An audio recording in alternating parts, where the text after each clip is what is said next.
Hi guys, this is Shilpa Singh Rajput. Namaste guys, this is Krishnakant Singh. Welcome back to our channel. तो guys कैसे हैं आप लोग? मैं उम्मीद करती हूँ आप लोग बहुत ही बढ़िया होंगे।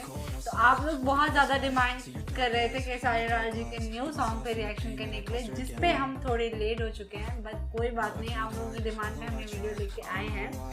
तो गाइस ओरिजिनल वीडियो की लिंक आप लोगों को मिल जाएगी डिस्क्रिप्शन में, जरूर जाके चेकआउट करिएगा। बिना किसी देरी के पहले गाना Here we go. Here we go. 1, 2, 3 and start.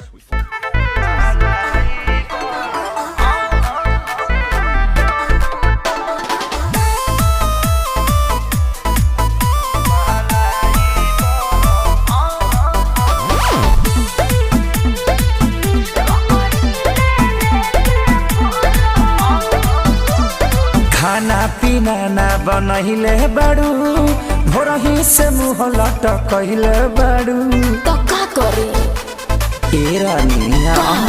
खाना पीना ना बनहिले बाड़ू, भोरही से मुँह लटकहिले बाड़ू, काहे बेचैनी में बाड़ू करे जा, देखल न जाता तरफ तरफ। देहला दरदिया सैया दोनों तरफ रगड़ी ले लेते बरा,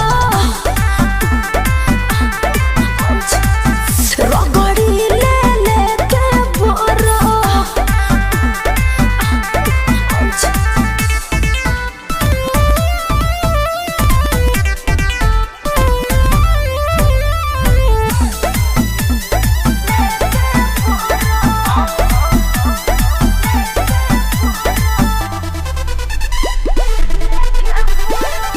रहेला बहरिया पिया, बुझो ना लो छोरिया पिया, मजा में साजा दिहला डहके में हरिया पिया। अरे बतिया बुझत कहे नहीं छोड़ा। नाही गलती तुहारी सुन धनिया हमार, रहे तोहरो त मन आगे बढ़े परिवार, तोहरे लागो दी उदास लगे रानी, चढ़े जकोरा छरा पुछरा।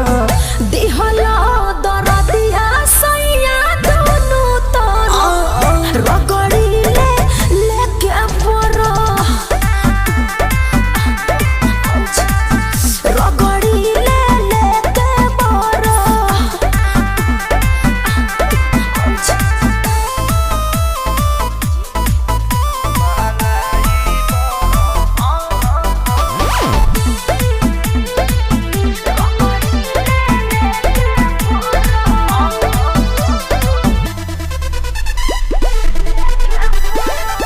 लग से जब कवा सपिया होला ना बरदा सपिया, दूरी बनावा कुछ दिन आवा न पास सपिया।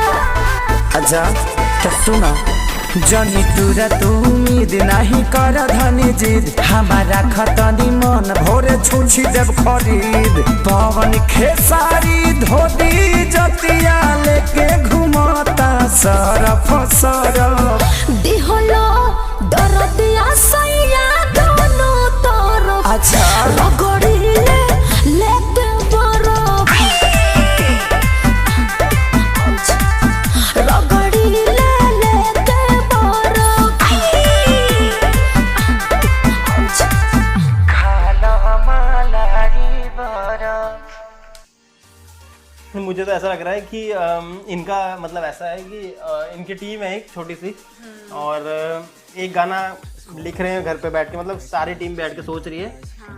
कंपोजर उनके पास कुछ है ही नहीं गाने लिखने के लिए, गाने खत्म हो चुके, लाइक वो पुराने गाने की ट्यूनिंग कॉपी कर रहे हैं, कुछ ऐसा कुछ कर रहे हैं, लेकिन ये इनकी गाने इतने फटाफट आ रहे हैं, सब में अच्छे खासे व्यूज आ रहे हैं। एक ये वाला जो सॉन्ग अभी हमने किया ये 6 दिन पहले आया था, अभी 4 दिन पहले एक और इनका सॉन्ग आया है, वो भी हम बहुत जल्दी करने वाले हैं। तो गाइस यही थी आज की वीडियो, मैं उम्मीद करती हूँ आप लोगों को अच्छी लगी होगी। और गाइज अगर आप लोगों को और भी डिमांड करनी है वीडियो पे रिएक्शन के लिए, तो गाइज आप लोग हमें इंस्टाग्राम पे फॉलो कर सकते हैं, नीचे आप लोग को शो रहा होगा हमारा आईडी, वहाँ पे हमें फॉलो करिए। और या तो फिर ये भी बताइएगा कि आपके सिटी में बारिश हो रही है कि नहीं। नहीं बिहार में तो मेरे ख्याल से बहुत ज़्यादा ही बारिश हो रही है, हर साल होती है, हर साल बाढ़ आता है उधर। फिर आप लोग बताइएगा क्या हाल चाल। और आप लोग हमें फेसबुक पे पेज पे भी फॉलो कर सकते हैं, वहाँ पे भी हम लोग की रेगुलर वीडियोस आती है। अगर कभी यूट्यूब पे मिस हो जाए तो वहाँ पे आप लोगों को ज़रूर दिख जाएगी। तो चलते हैं, फिर मिलेंगे। इसी तरह की अच्छी वीडियो के साथ। Bye bye, take care, Tata.